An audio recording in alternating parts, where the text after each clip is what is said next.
Good afternoon, ladies and gentlemen. Thank you for joining us today. The SIEW Energy Insights webinar on hydrogen and LNG in energy transition will begin in a few minutes. We would like to invite you to take part in a short poll to see where our attendees are from. We will share the results shortly.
Good afternoon, ladies and gentlemen. My name is Chin Kylie, your host from the Energy Market Authority of Singapore. Thank you for joining us at our SIEW Energy Insights webinar. We bring you the latest perspectives on key issues facing the energy sector in the run-up to the Singapore International Energy Week, or SIEW for short. SIEW 2020 will feature a hybrid format which comprises on-site events combined with live streaming for attendees who are unable to join us in person. Today's webinar, Hydrogen and LNG in Energy Transition, is held in partnership with S&P Global Platts, organizer of SIEW partner events LNG and Hydrogen Gas Market Asia. To pose the question, please use the Q&A tool. Let us know your name, organization, and if the question is directed to any of the speakers. Before we begin, let's take a look at the results from our poll. Most of our attendees are from Asia, and the majority of them are from the oil and gas industry. We have also triggered another poll, and the results will be shown during the Q&A session. It is my pleasure to now invite Mr. JeanBetsy Dubril, Senior Gas Analyst from this International Energy Agency, who will share on global gas and LNG short-term market developments and medium-term outlook. Mr. Dubril, please. Thank you very much. Good afternoon, everyone. My name is JeanBetsy Dubril. I work for the International Energy Agency, and I lead the natural gas medium-term analysis team. It's my pleasure to be with you this afternoon to share some of our latest insights in terms of global gas and LNG developments to the short to medium term. Next, please.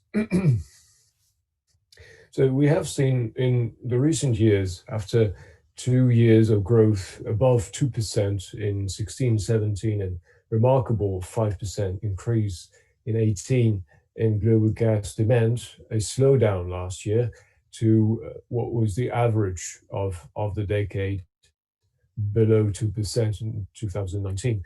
And this year, of course, is rather unprecedented at all levels with the COVID-19 crisis and the economic slowdown that will result from it. And our expectation is that we will expect a 4% drop in global gas consumption, which is an unprecedented contraction in global gas demand we've ever seen ever since gas became a global commodity. Next, please. Thank you. It is worth to be mentioned, however, that the gas demand was already in decline in most major markets this year before the outbreak of the COVID-19 crisis.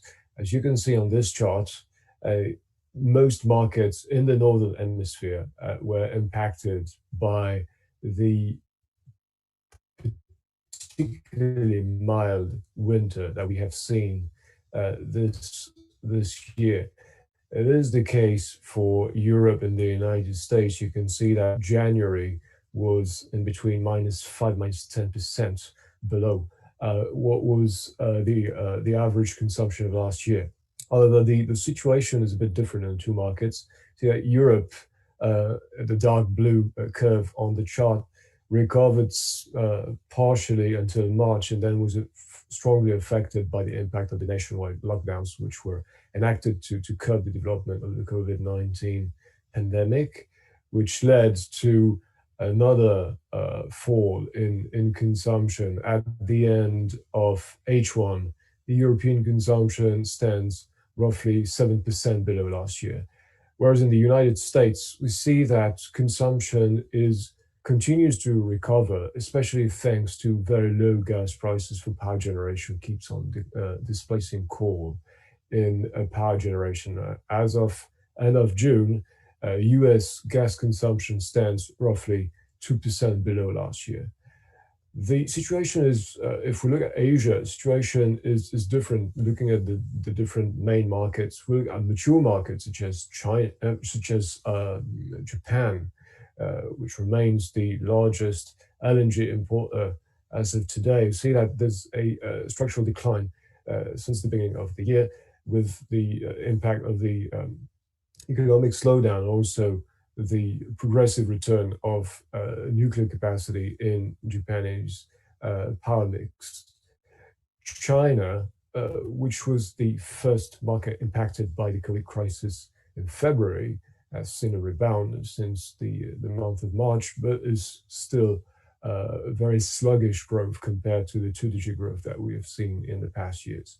And another case for more emerging markets, we can take the case of India, which is the yellow curve on the chart. You see that after a strong bump in the first month, which was facilitated by the very cheap price of LNG on global markets, the consumption growth collapsed with the enactment of a nationwide lockdown end of March. You see that as of end of May, the consumption is more or less aligned with last year.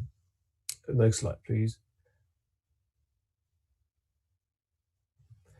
On the supply side, the picture is slightly different. So you have on this chart the two main natural gas producers on the left-hand side, the United States and Russia. You see that the picture is a bit different if we look at those two major producers. See, in the United States, production so far in 2020, the red curve has remained quite resilient.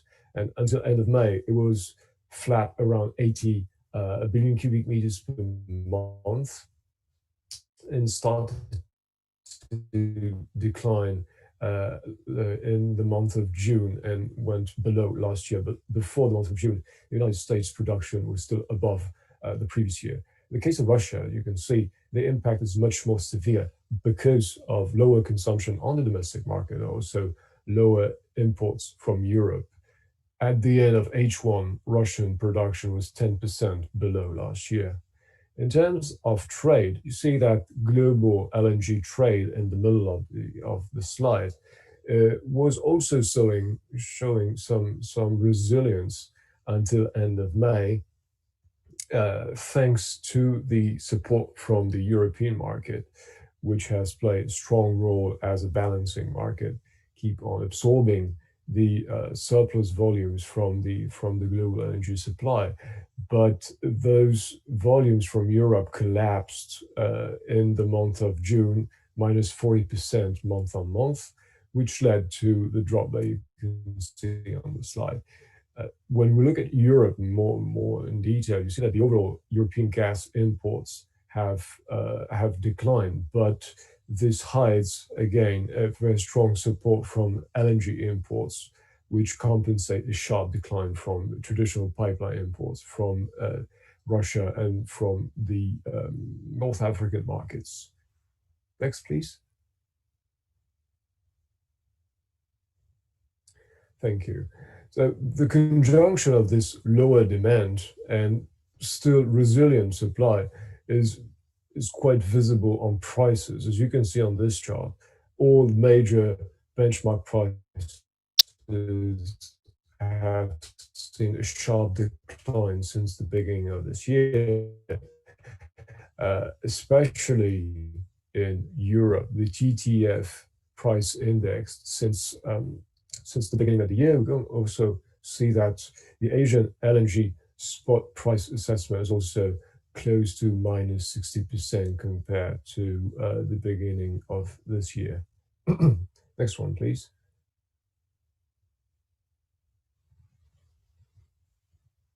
Next slide, please. Thank you.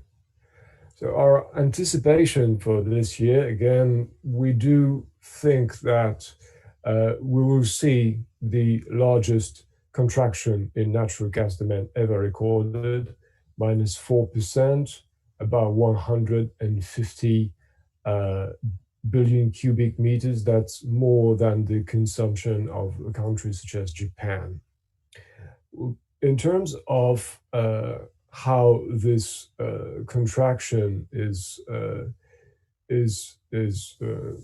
developed, we can see that on those pie charts on the left-hand side, you have the geographical breakdown. You see that about 75% of this decline is likely to happen in mature markets in Europe, North America, Eurasia. First, because those markets were impacted by the extremely mild temperatures this last winter, and second, because the role of natural gas in power generation is particularly at stake, especially in Europe, where it is caught in between declining power generation needs and the increase of renewables. You see that other regions, which are more fast developing regions, especially in the Asia Pacific and Middle East, are less impacted. We do assume that it will account for 25% of the overall decline this year. In terms of sectors, it is again power generation accounting for half of this decline. Residential and commercial was mainly impacted by the mild temperature the last winter, and industry, we do expect that it will account for about 20% of the overall decline. Next slide, please.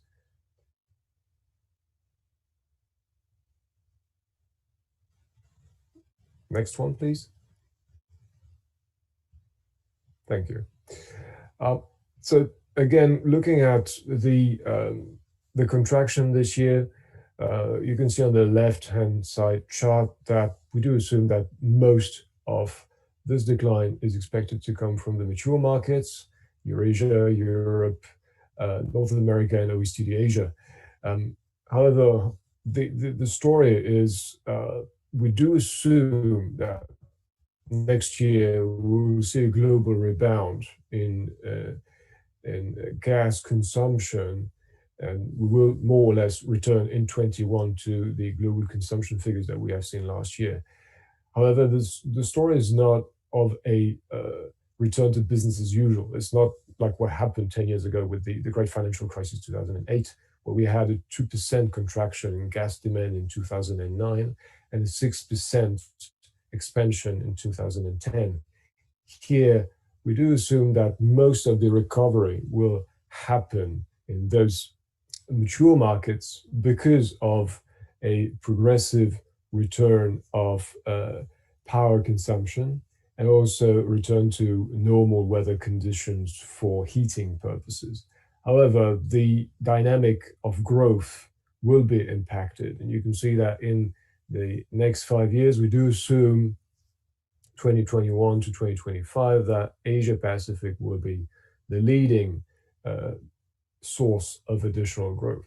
However, this growth is not as abundant as we anticipated earlier this year. You can see on the right-hand side chart, we went from a pre-COVID-19 anticipation for the next 5 years of an annual average growth of close to 1.9% to 1.5% currently, which means that the recovery will not be complete and that there will be some long-lasting impacts of this current crisis on global gas and LNG markets, resulting in about 75 BCM per year of lost growth, which is more or less the global increase that we have experienced last year.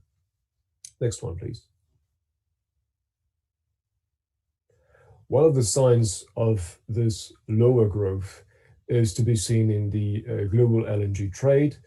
We do anticipate that this lower growth in demand will coincide with the major expansion in terms of supply, with a batch of new projects being sanctioned in the United States, in Africa, in Russia, and in Asia in the recent years, which will come online in the next 3 to 4 years. As you can see on this chart, the bar charts shows the liquefaction capacity, so the capacity to export LNG, and the green bar shows the LNG export, so the actual utilization rate, which is derived from that. The black curve shows that we're not likely to see a tight market in the next 5 years, which casts a strong shadow on future investment capability in the LNG sector, and therefore in the longer term security of supply for global gas and LNG.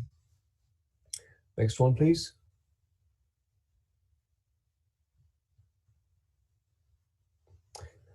So to wrap that up, we are currently experiencing the largest contraction in gas demand ever recorded, about 4% from our latest estimate. We do assume that most of this decline will occur in mature markets, especially in the Northern Hemisphere, which have gone through a very mild winter over the last season. combined with the impact of lockdowns and sluggish economic recovery for the next month and year. The losses, those 150 BCM of lost demand, are to be recovered in the next 2 years, but it doesn't mean, again, that we are going back to a business as usual return to structural growth, and that this growth rate is expected to be tamed compared with what we have seen in the past, which will have impacts in terms of market tension, in terms of prices, in terms also of investment decision for the future, which will in turn have some repercussions in the longer term future and the capability of the market to deliver both supply, flexibility of supply, and security of supply in those fast growing and price sensitive markets in Asia, in the Middle East, in Africa, and in Latin America.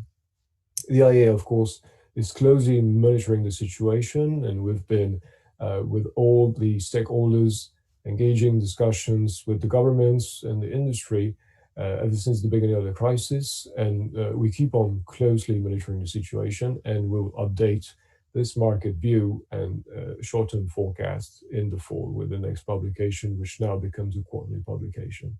Thank you very much for your attention. Thank you, Mr. Dubreuil. For those who would like to pose a question to our speakers, please use the Q&A tool. Let us know your name, organization, and if the question is directed to any of our speakers. It is my pleasure to now invite Mr. Kenneth Foo, Managing Editor, Asia LNG S&P Global Platts, who will share on LNG market in 2020, fundamental changes and pricing shifts. Mr. Foo, please. Hi everyone, I'm Kenneth Foo, the Managing Editor for APAC LNG and Platts.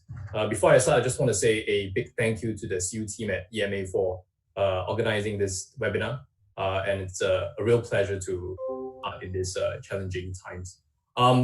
My presentation will look at some of the changes and pricing sort of disruptions in the LNG market this year, focusing more on the spot market and shorter term trading trends. Next slide, please. First, some disclaimers. Next slide. Now, just a quick price chart to start off.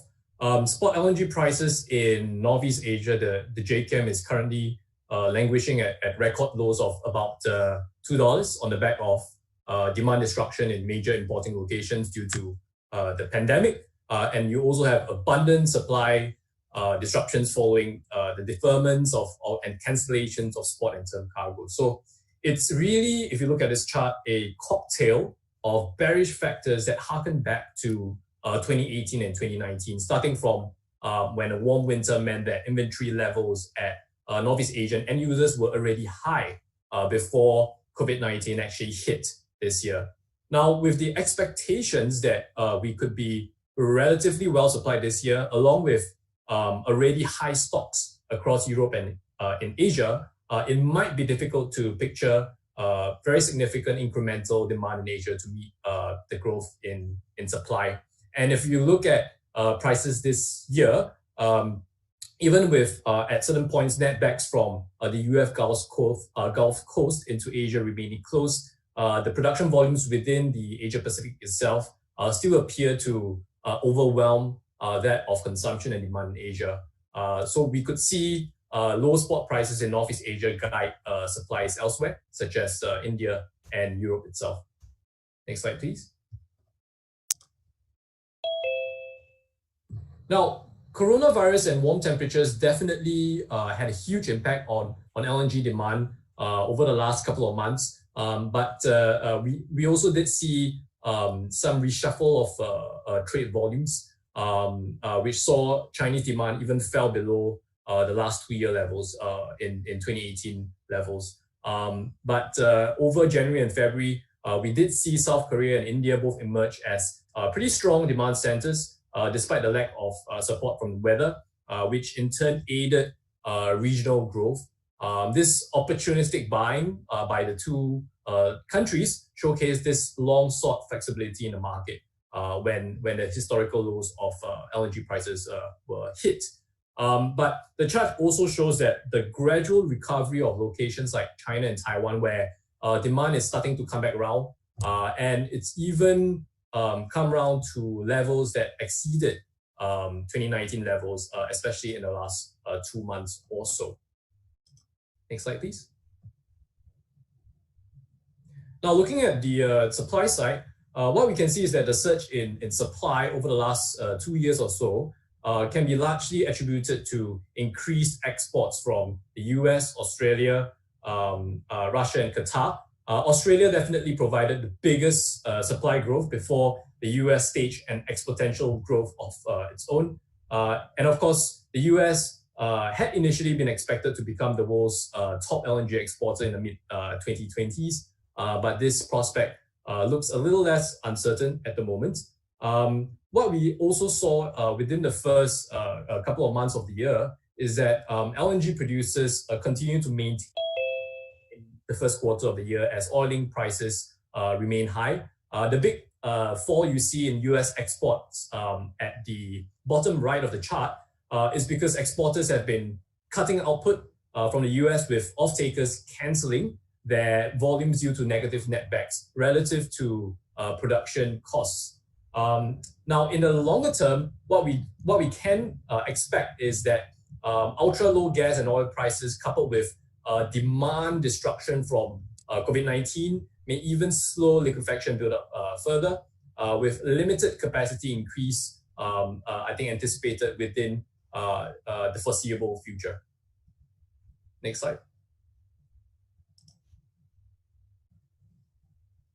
Now, the LNG market witnessed quite a dramatic decoupling of oil-linked term LNG price and spot LNG price in 2019 and 2020, as oversupply definitely pushed down LNG prices. However, due to relatively resilient oil price in 2019, we see that oil-linked LNG term prices held strong with in the $8 to $10 price band. But the great crash in oil prices in March actually created some curious situations where oil-linked LNG term contract price fell very close to the spot LNG price, and even at a massive discount to the Henry Hub linked term price. Henry Hub, of course, is the US gas benchmark.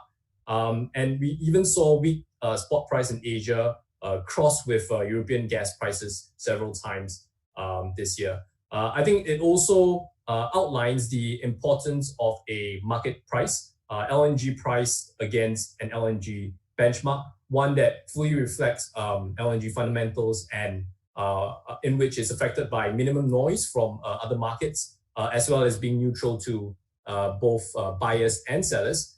So going forward, I think both the market and Platts Analytics see JKM prices to increase, perhaps averaging slightly above $4 in 2021 next year. And this is significantly higher than what we have right now, around the $2 mark. Yet this price level still may discourage some market participants who expect even more lucrative margins. Next slide, please. Just to compare the volatility among all the gas and gas and LNG benchmarks, I think this slide could help to dispel the notion that comparatively speaking, an LNG price is a lot more volatile than your European gas hub price or your crude oil prices. Of course, crude oil prices witnessed significant volatility this year due to the big crash in Q1 and a subsequent rebound. And we also saw quite a bit of volatility for European gas hub prices, TTF and NBP, late last year. So if you look at over the course of the last 2 years, LNG prices represented by the JKM actually holds or compares pretty well against the other benchmarks itself. Next slide, please. This slide just shows some of the contracts that are being linked to spot LNG prices. in the last several months or so, starting this year. JKM is, of course, the benchmark for spot LNG within the JKTC or Northeast Asia region, but West Indian marker is fast becoming a well-adopted and widely referenced price, and is currently used to price downstream domestic gas within India itself. Next slide, please. And I guess one very key development within the LNG market itself is the growth in the derivative space, which witnessed, some would say, the fastest growth across any product, any sector, any segment of the LNG market. Volume surpassed 100 million tons in 2019, or about a third of the physical market itself. Of course, a more liquid paper market tends to encourage more physical spot trade as traders feel more comfortable taking physical positions that are not hedged against an associated commodity, but against LNG itself. So just looking at the chart, the volumes we are talking about here are only those that are cleared through the exchanges, through ICE and CME. So they do exclude volumes that are traded bilaterally. Open interest has also surged consistently. Clip size is fairly small at 10,000 MMBTU, so the trading quantity can be quite flexible as well. Next slide.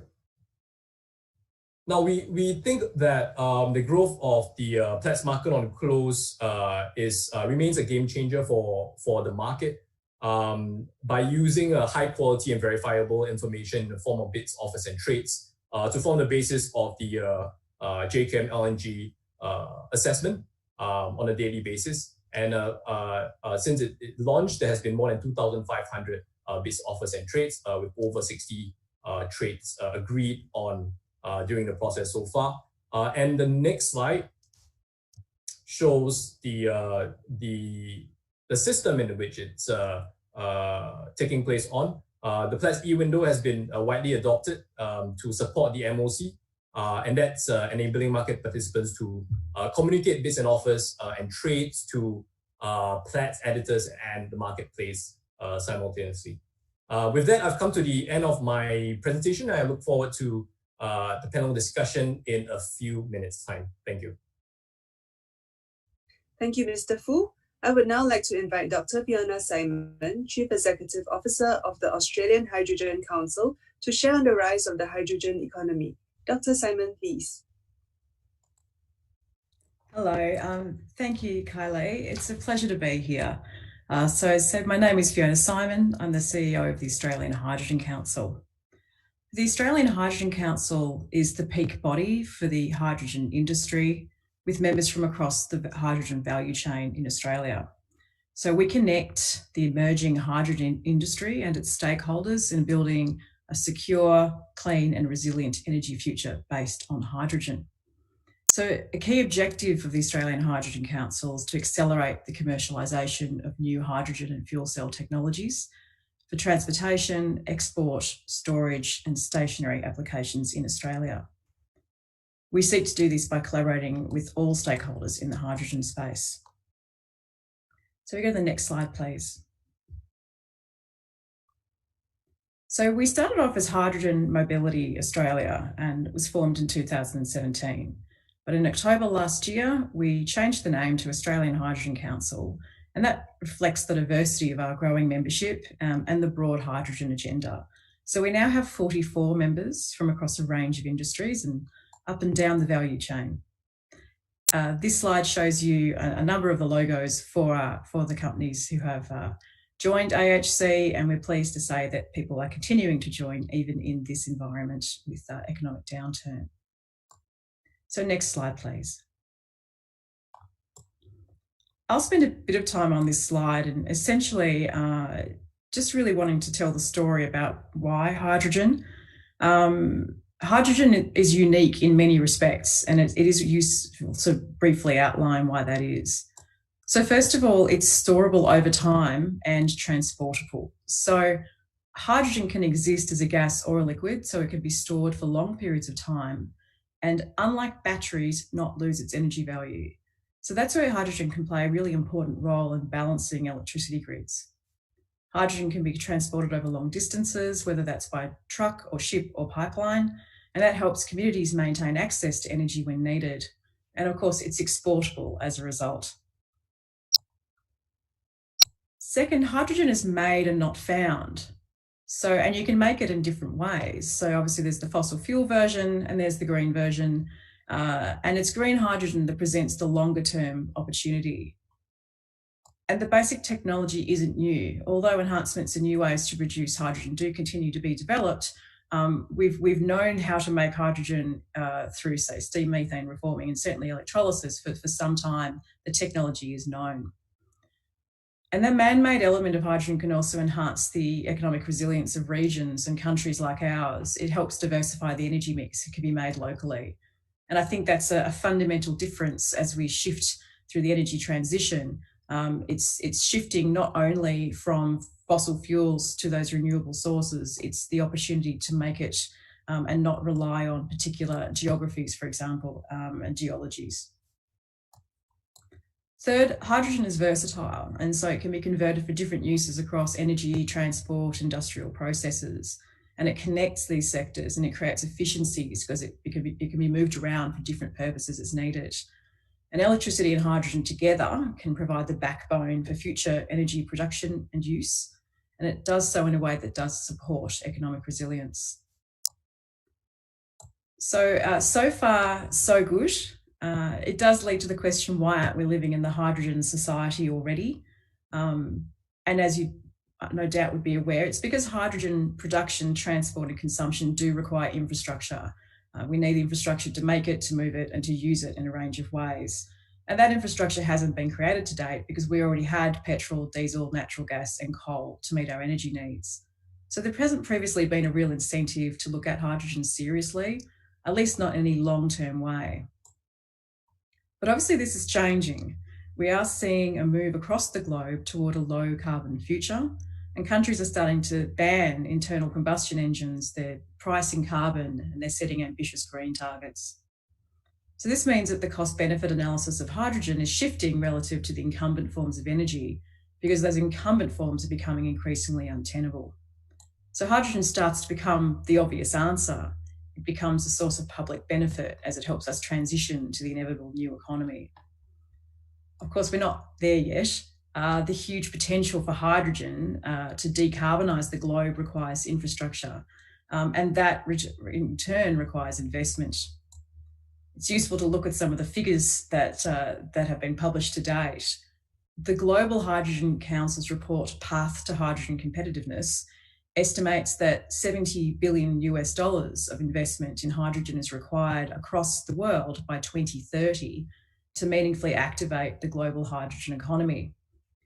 And while that may seem sizable, $70 billion by 2030, the Hydrogen Council report does note that this accounts for less than 5% of the annual global spending on energy. In comparison, support provided to renewables in Germany totaled roughly $30 billion in 2019.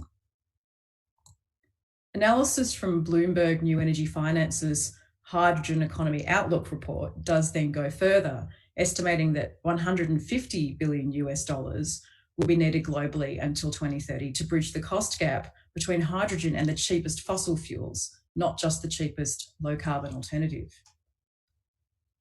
Post-2030, BNEF, so Bloomberg New Energy Finance, proposes that policy measures such as carbon signals, rather than a pure funding approach, will be necessary to drive the further adoption of hydrogen. There's evidence, and we have the evidence within Australia, as well as sort of global studies, that public investments and policies to fill the gap can unlock 3 to 4 times their value from the private sector. So that's interesting, and at this stage that we're using those numbers within our own estimates of how much government investment would then draw through from the private sector. We've been really pleased to see recent announcements from Germany and the EU that recognise the scope of the task with hydrogen. For example, Germany recently launched its national hydrogen strategy to ramp up the German hydrogen supply chain. And that includes an investment of €9 billion, split into $7 billion for the market ramp up of hydrogen technologies in Germany and a further $2 billion for international partnerships. Move to the next slide, please. Thank you. So what's next in our region? Well, we need to get on with building scale and getting the costs down. And there are different ways to think about this, but one thing is clear: we need to establish the market. So the Australian Hydrogen Council focuses on policy to establish the demand to then bring on the supply. An export market potential is one type of demand, and it's driven so much of the Australian interest to date. However, domestic demand is needed if we're to get to the scale required to export, and there's obviously arguments for domestic anyway. So domestic demand could be through using fuel cells to drive cars, buses, trucks, ships, trains. It might be through gradually replacing natural gas for heating and cooking with hydrogen, so blending hydrogen into the natural gas network. There's industrial and chemical processes. There's talk about green steel. There's energy storage as well to give us security of energy supply. And these things are already happening in Australia, albeit at a smaller scale of what's required. We're looking at pilots and demonstrations. In Australia, we do have significant government support, and that has continued to increase, which is fantastic. Along with the federal government, all 8 state and territory governments have committed to a national hydrogen strategy, and that was released in November last year. The National Hydrogen Strategy sets out actions for the development of a clean, innovative, safe and competitive hydrogen industry. And there's 57 joint actions, and they're themed around 7 areas. There's national coordination, developing production capacity, responsive regulation, international engagement, innovation and R&D, skills and workforce, and community confidence. And the range of actions consider hydrogen in relation to all the uses, so export, transport, industrial use, gas networks, electricity systems, and there's cross-cutting issues such as safety and skills and environmental impacts. We've also been really pleased to see the states and territories of Australia have also been developing their own approaches to hydrogen, but consistent with the National Hydrogen Strategy. And they're all either working on or have released hydrogen strategies and action plans that demonstrate their particular priorities. So the slide up there shows several of those publications. If you go to our website, there are links to them all, as well as a range of other material if you're interested about the Australian hydrogen market and our members. So the Australian Hydrogen Council is very much part of the overall picture to work with governments and try to coordinate the work across the country, and there is significant goodwill. So move to the next slide, please. So before I finish up, there are lessons that we've learned from our COVID-19 experience that we could apply to the development of renewable and clean energy, such as hydrogen. I mean, first of all, we've seen the drops in pollution across the world, and this shows communities what clean air looks and smells like. And obviously, the effects of the pandemic on the world's economy are catastrophic, and we need to get industries back up. In doing this, though, we've got a bit of a clearer vision, both actually and figuratively, of the public benefit that we should be working towards as we manage the energy transition.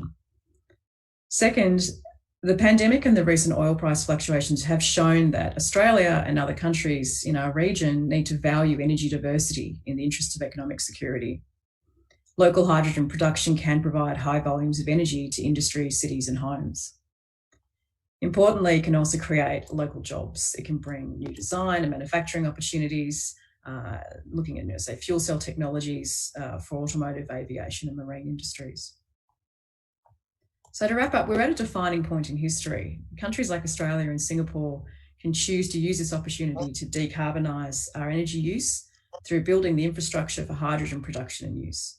We have the chance to boost our country's resilience to economic and environmental shocks using clean, green, locally produced hydrogen in the energy mix. So we're working hard with members in Australia and with our partners across the region, and today's session continues that important work.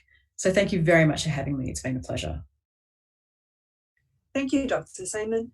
We would now like to welcome back Mr. Dubril and Mr. Fu for the panel discussion. I would also like to introduce Mr. Randolph Bell, Director of the Global Energy Centre Atlantic Council, who is also joining the panel discussion. Moderating today's session is Mr. Sandeep Mahawar, Senior Vice President, Commercial and Business Development, Singapore LNG Corporation. For those who would like to pose a question to our speakers, please use the Q&A tool. Let us know your name, organization, and if the question is directed to any of the speakers. I will now hand over to Mr. Mahawar. Kylie, thank you very much. A very good afternoon to my panelists. And I wanted to also remind the participants to put in your questions as I go through the moderation. I'd just like to kick off by looking at the polling results. There were some questions that were asked earlier. Can we have the results, please? First one, when will hydrogen become an abundant and economic fuel of choice? I think we are seeing about a majority of respondents saying 10 to 20 years. And I think there's an equal weightage between 5 to 10 years and 20 to 30 years. Quite mixed. The next one, will hydrogen be a substitute or complement to gas in the long term? And I think the majority believe that this will be complementary to gas. That's very good. Okay, how many LNG project FIDs do you expect in 2021 next year? Seems a bit pessimistic, and we are seeing majority of saying between 0 and 5, about 35% between 6 and 10, and very few, I think, believing that you'll have more than 11. The last question on the poll, will the current pandemic change attitudes towards choosing cleaner and or lower carbon fuels, such as LNG and hydrogen? I think a majority are saying that it will change attitudes, and about a quarter not very sure about that. So those are some of the polling results. Also for the panelists to take note. Thank you. Let me just start off the questions and answers. We do have some questions coming in, and we have about 35 minutes for Q&A. Let me maybe start off with Randy. Randy, are you online? I can't see you, but are you there, Randy? Here. Okay, Randy, let me just give you the opportunity to take a minute to maybe introduce Atlantic Council and what you do, and then maybe I'll follow up with a question with you. Great. So thanks so much for having me here. We are at the Atlantic Council big fans of SIEW, and hoping that we'll be able to travel to Singapore this year. We'll see if Americans are allowed to travel anywhere at the current moment. The Atlantic Council is a foreign policy think tank based in Washington, D.C., and our Global Energy Center focuses, of course, on the energy issues surrounding foreign and international affairs. So that we primarily look at security on the one hand and sustainability on the other. And we have a distinct policy focus. And so our work tends to look at, for instance, how do countries manage their energy security, what types of policies do they make to lower their carbon footprint, et cetera. Thank you, Randy. A follow-up question, given the increasing level of choices of energy sources such as LNG, gas, and hydrogen, how is the global energy landscape evolving beyond the traditional reliance on coal and oil? And can you just talk a little bit about the key trends? Right. So I see 4 or 5 key trends to talk about. And I think the most important thing from my perspective to think about right now in a COVID, or in the US, we're still distinctly in a COVID world. In some parts of the world, you're sort of past that point and in a post-COVID world. Is to think about how policy will change the energy system.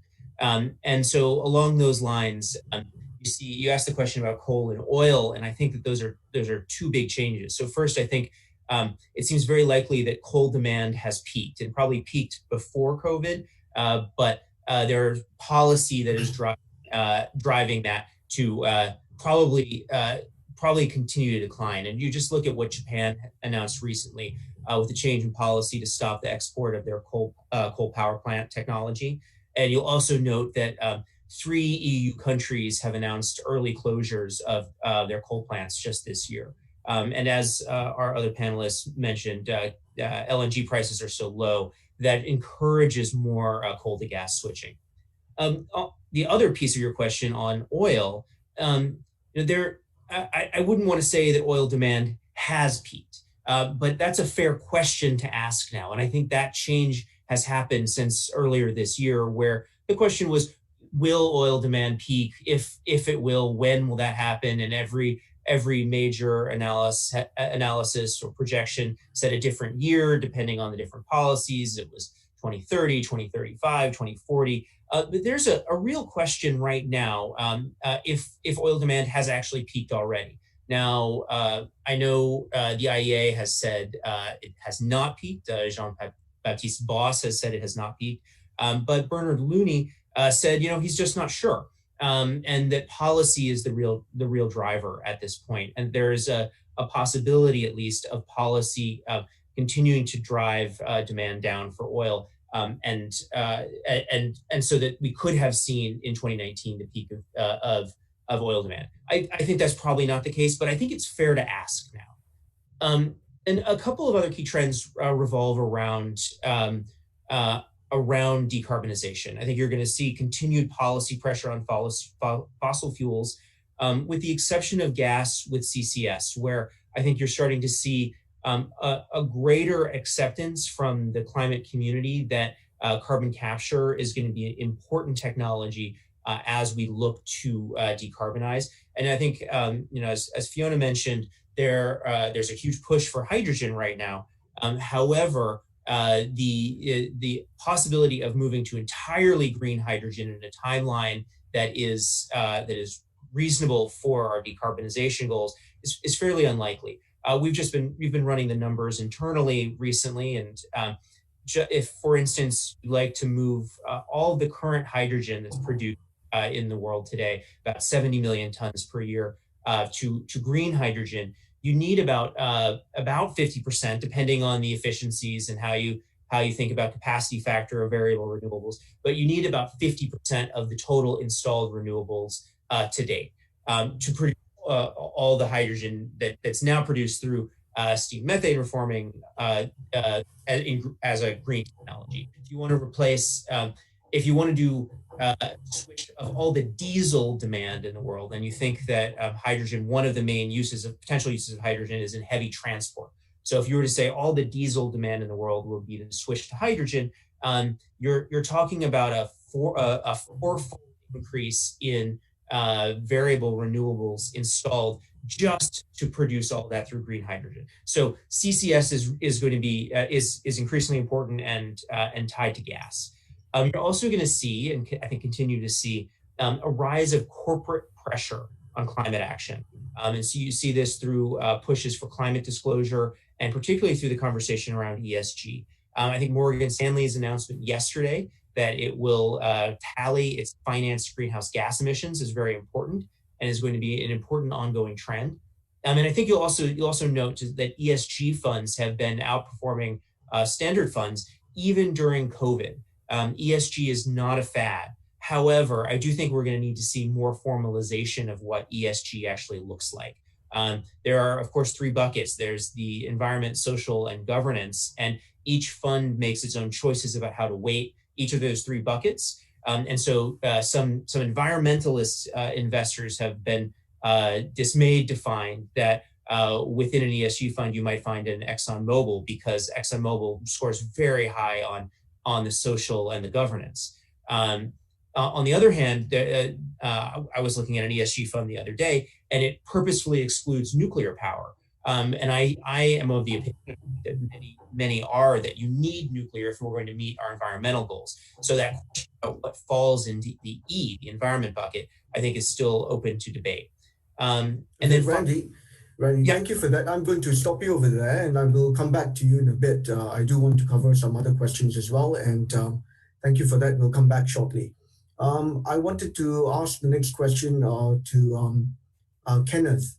There are questions coming in with regards to the expectation of US cargo cancellations going forward through to winter, as well as what is the short-term forecast on the LNG JKM price and demand.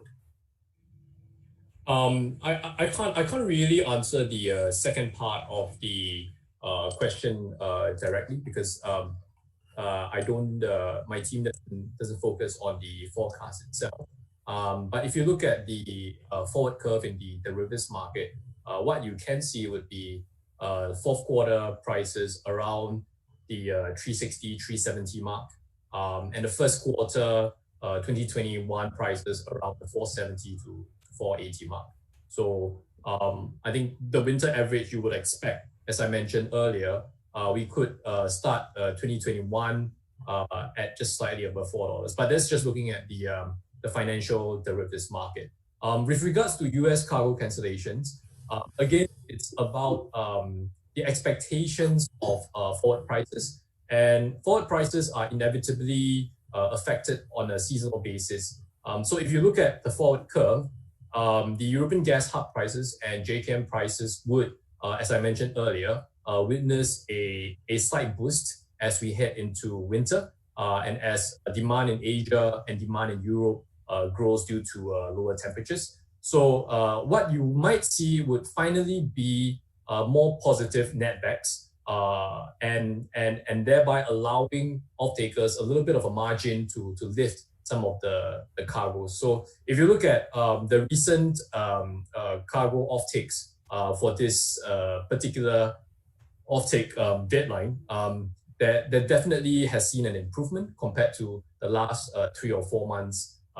And if the netbacks continue to be less disadvantageous, I'm not saying more advantageous, but less disadvantageous, then we could see that sort of more off-takes being kind of lifted and more cargoes being taken. Thank you, Kenneth. Any plans for pricing of hydrogen going forward, especially green hydrogen? Currently, the only set of price assessment series that we have for hydrogen is in Japan. We have developed sets in North America as well as in Europe because the market is a lot more advanced and has kind of taken a step further within the Atlantic region itself. But if there is demand for it, we definitely can consider both for blue hydrogen or green hydrogen. Thank you, Kenneth. Fiona, a question for you. Australia is a big exporter of LNG. Any plans for Australia to export green hydrogen? And if so, what would that be in terms of impact to the LNG export industry? Thank you. Certainly, Australia sees itself as being one of the top 3 exporters of hydrogen by 2030. So that's something which is set out in the National Hydrogen Strategy. As I said, there's links to that on our website. At this stage, though, it's not decided whether that would be green or whether that would be clean, and that's been left open for, I guess, the technology and the markets to determine over time. Certainly, so my membership covers entities that currently make hydrogen through steam methane reforming. It's those who want to make it in the future with carbon capture and storage, so blue hydrogen, and definitely includes those who are currently and certainly have ambitions to be major green hydrogen producers. I think there's general agreement that the future, and then I guess there's disagreement about when the future comes. There's agreement that the future is green, and many people are working on how to get there faster. So yes, Australia is going to be a major exporter. That's definitely the goal. We see ourselves as really being in a good position to do that. The degree to which that replaces LNG, I think, is something I probably couldn't comment on. It would be a matter of the shift over time and obviously what makes sense commercially. Thank you, Fiona. I think we also had in the polling that a lot of people believe that hydrogen and gas or LNG will be complementary. So I've got a question over here for Jean, IEA. In IEA's assessment of the global fuel mix in the next 20 years, what are the key highlights that governments and businesses need to be aware of when shaping their growth strategies? Can you also talk a little bit about the fuel mix in terms of where you see hydrogen in that fuel mix globally?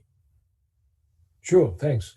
Well, the current COVID crisis impact is expected to lead to global GDP contraction of about 6%, according to the latest figures from various sources in 2020, with major impacts for the energy sector. We do assume that global investment in energy could shrink by 20% this year.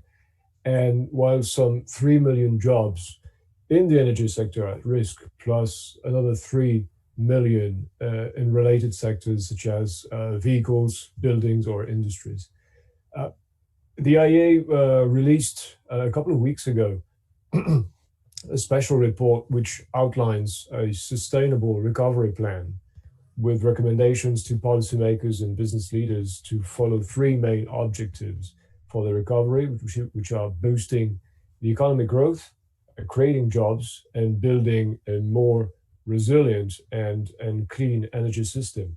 So the plan spans all the sectors and includes developing innovation in new technologies, essential technologies such as hydrogen. So I won't go through all the details of the recommendation. I strongly encourage those who are interested to go through the report's findings, which are available on our website.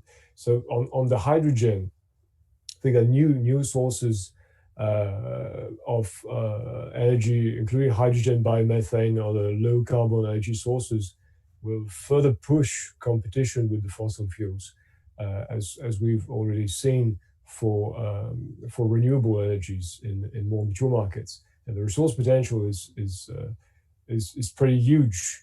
But as Feiner mentioned in the presentation, the development of those sources requires supportive policy frameworks to properly recognize the value of avoided emissions and to improve the cost competitiveness of the new sources of energy.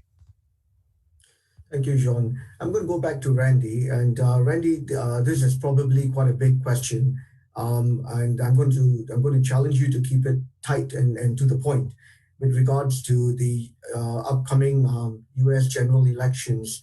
And where do you see the U.S. energy policy post-election, depending on who wins, and as well as the U.S. sensing on climate change policy as well? Right. So yes, a big question. If Trump wins, I think you will see a continued evolution of the U.S. on climate change.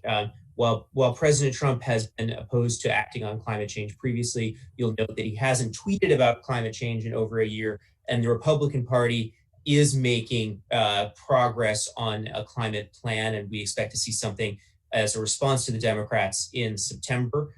There's been a recognition by senior leadership in the Republican Party that they can't retake the House if they do not have some sort of climate plan, simply because the people who skew younger recognize that climate change is something that you need to act on in one way or another. You'll also note that folks from DOE over the past year have been much more comfortable talking about a low carbon future or exporting renewable technologies. So we'll see a continued evolution on climate action under a Trump plan, but it will not be nearly as dramatic if Biden wins. And I think what's important to say about Biden, if Biden wins, is that while he has adopted some of the best policies from the left of the Democratic Party, it's still a very pragmatic set of policies. There'll be major investments in infrastructure, in clean infrastructure, major investments along a range of technologies, but so far it has looked to be technology neutral. So not against CCS, not against nuclear. It will be probably harder to develop new oil and gas projects in the United States, but not impossible. It'll be very unlikely to see an export ban like you've heard from some folks on the left in the United States. I think that foreign policy elements and staffers in the Biden campaign really recognize the foreign policy value of our oil and gas exports, and also recognize the value of in particular exporting gas to the developing world, where that allows for coal to gas switching. Thank you, Randy.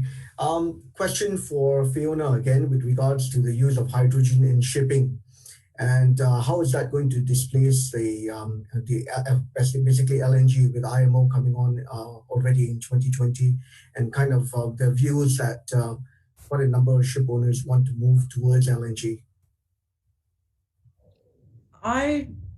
Well, at this stage, shipping is something which we haven't been engaged in the detail on that with AHC. So all I could really say is that there appears to be a huge potential, but then the reality is we need to understand it more. So no, I'm not really in a position to answer that one, I'm afraid. Okay, I've got quite a number of questions coming in on the cost of hydrogen and pricing for hydrogen, and one in particular asking, when do you see $2 per kilogram for green hydrogen? Well, that's good. Certainly, we have a goal of H2 under 2 in Australia. That's a policy goal, and that's production of hydrogen at under $2 Australian is how we're viewing that. And we're doing work right now to try to work out what is reality and what is an ambition, and how can we match that also with the National Hydrogen Strategy and the modelling that's gone into that. So I'll throw out 2030, but to be honest, we're still trying to work out what this would look like, what's practical. The ambition would be 2030, but that's what that is at this stage. It's an aspiration and an ambition. Thank you, Fiona. Kenneth, question for you. The LNG supply chain is expensive, requires large investment. There are many project deferments, and you also saw the views of some of these FIDs being deferred. With hydrogen coming on stream and a lot of excitement coming in on hydrogen, how do you see that derailing the growth of LNG and the gas business going forward, and any other disruptions that you foresee? Thanks, Ali. That's a really important question that I think a lot of people in LNG are asking themselves today, because in the current environment, LNG project owners definitely will find it very hard to move ahead with their plans as per schedule. And for companies that are addressing multiple investment priorities, delays could occur inevitably on new contracts that are scheduled to start later this decade, maybe in the 2023, 2024 to 2027 time frame. So that sort of delay does kind of introduce a potential a threat, or at least a possibility that a hydrogen economy could start to be a serious competitor to LNG, especially in terms of being a transport fuel. But what we need to remember is that hydrogen supply and distribution still face the same barriers as any nascent commodity, such as high production costs and complementary infrastructure requirements. And some countries could struggle to develop this market. And in these countries, LNG may also be needed. For example, in a country like India, in order to produce blue hydrogen, which is cheaper, more mature, and more scalable than green hydrogen to some extent, India might need to even import LNG as domestic gas is limited. So there is a bit of an interplay between these two commodities here. But we also need to bear in mind that LNG is already a very developed market with highly built infrastructure, a growing shipping fleet, and multi-year investment and supply contracts. So it's decades ahead of hydrogen, and it would take a lot of time as well as investment for hydrogen to actually kind of overtake LNG. And just to quickly answer the second part of your question about a potential disruption to LNG, that would of course be on trade conflicts, right? Because the ongoing US-China trade war definitely has raised concerns about the trade flow between both countries. So it definitely has been a big hit on shipping demand, on kind of LNG production investments. Although on the flip side, definitely it might serve as a development in terms of commoditization of LNG, as it creates a lot more trading opportunities and the need for shipping optionalities along the US-China trade route. Thank you, Kenneth.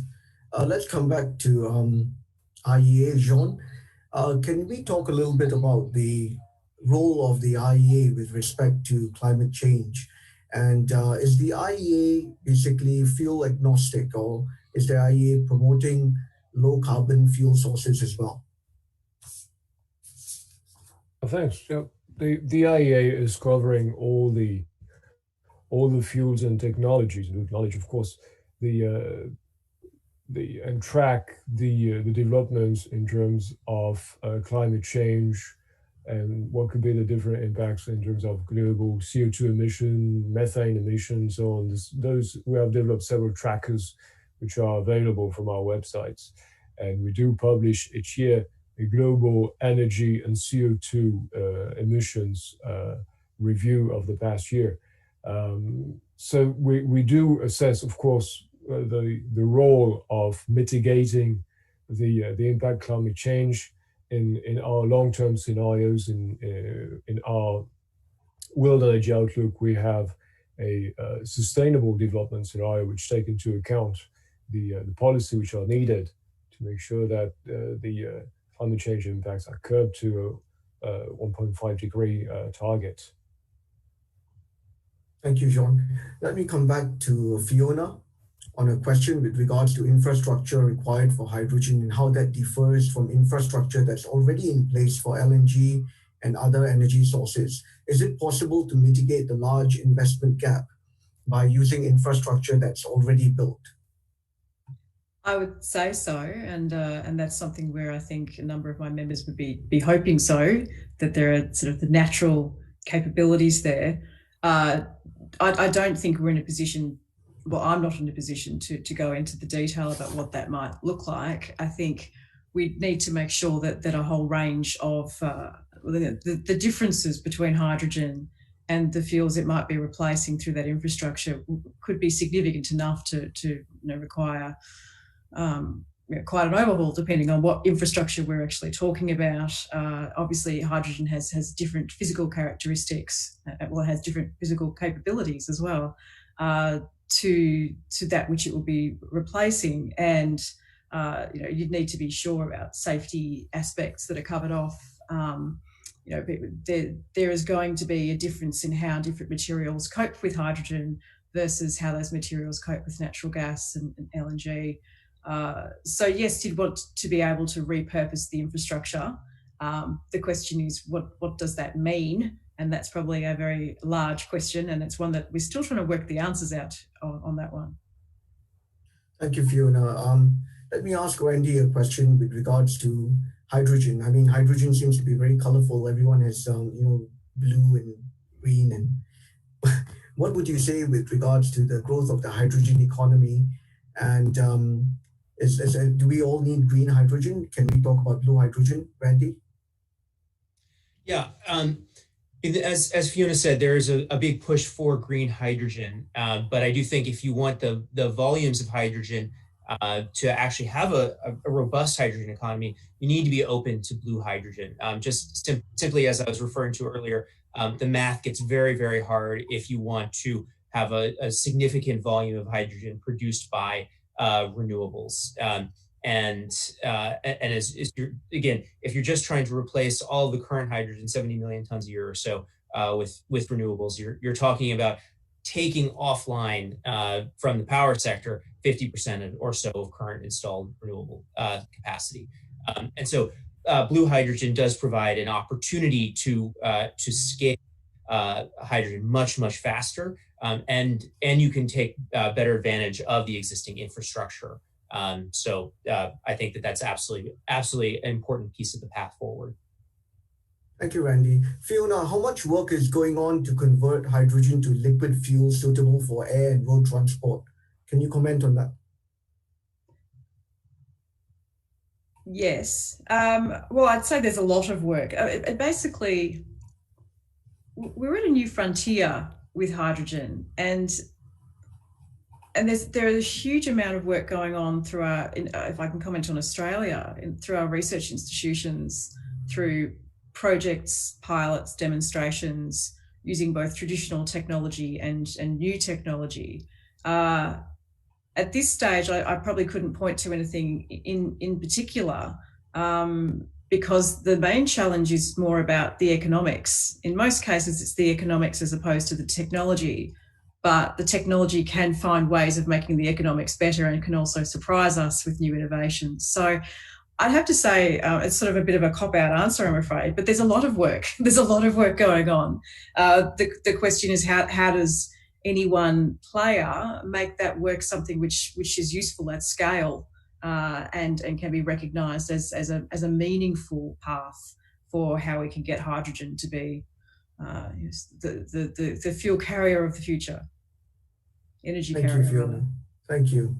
I've got an interesting question about Can the logistics and shipping or transportation storage infrastructure for LNG be easily adapted or directly used for hydrogen as well? I think we touched on it previously. It seems that I think there's a view that there's a lot of money already spent. It doesn't make sense to put in a lot more money. Is there any other panelists who want to share their views on this as well? Can I ask Randy maybe? I mean, there are physical properties of hydrogen, as Fiona referred to, that are different than natural gas. And so I know, for instance, with pipelines, after you get to a certain percentage of blended hydrogen, you do start to have issues with the current technology. You need a different a different sort of makeup of the metal in the pipeline. I couldn't comment on the actual, the facility LNG facilities, but there are different physical characteristics that need to be accounted for. Right, Kenneth, do you see LNG as a sustainable solution in the long term, given hydrogen and all the other competing fuels that are coming online? Yeah, definitely. I think for LNG, the journey has only just started, right? It is still a young market.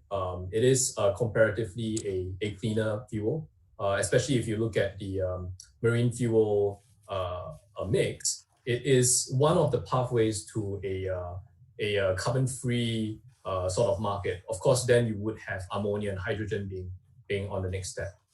So in terms of a future fuel mix, LNG definitely is and should be very key over the next couple of decades. I guess there are a couple of key opportunities for further growth and for LNG to actually compete better against existing less clean fuels such as oil and coal, as well as the cleaner fuels like hydrogen, as well as the renewables. A couple of changes or tweaks need to be made to how the industry functions. And of course, one of the biggest debates right now is on pricing, on LNG pricing, because LNG is one of the rare markets we know that is a liquidly traded commodity whose long-term contracts are still largely based off another liquidly traded commodity, which is oil. So I think there could be potential for change here, and we do see gradual acceptance for the market to shift perhaps closer towards market-based pricing, which is LNG pricing for longer-term contracts. But I personally don't think it's going to be an overnight shift. It could be a shift that takes several years or at least a couple of years. Another key change that needs to take place would be a transformation of LNG into a more competitive and transparent market. And one of the key things for kind of market transparency would be on the derivative space, where there could be greater risk management options, greater options for benchmarks for LNG in Europe and in Asia itself. Thank you, Kenneth. Kenneth, I'm going to ask the very last question, and I'm going to ask that question to Jean of the IEA. The Singapore International Energy Week theme is creating our low carbon energy future together. Can I have some of your thoughts of this theme?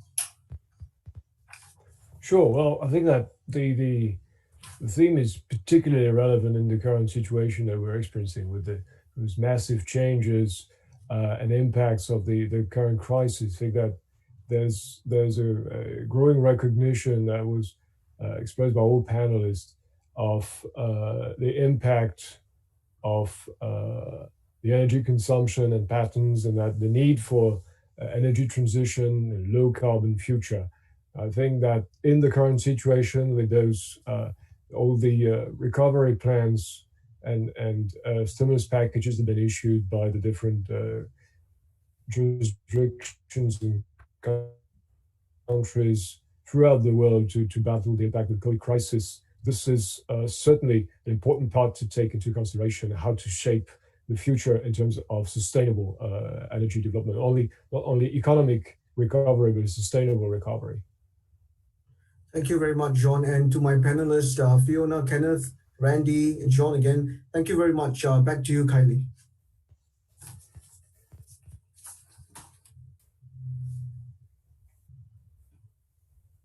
Thank you, Mr. Mahawa, Mr. Dubril, Mr. Fu, Dr. Simon, and Mr. Bell for the insightful and well-rounded discussion. And thank you to our partner S&P Global Platts. With that, we have come to the end of today's discussion. A recording of this session and the presentation slides will be made available on the SIEW website. We would also love to hear your thoughts and experience on the webinar. This can be done through the feedback form, which you can see on your screen. We look forward to welcoming you at SIEW 2020 for discussions on this year's theme, Creating Our Low Carbon Energy Futures Together, taking place from the 26th to 30th of October. On behalf of the Energy Market Authority, thank you for joining us today.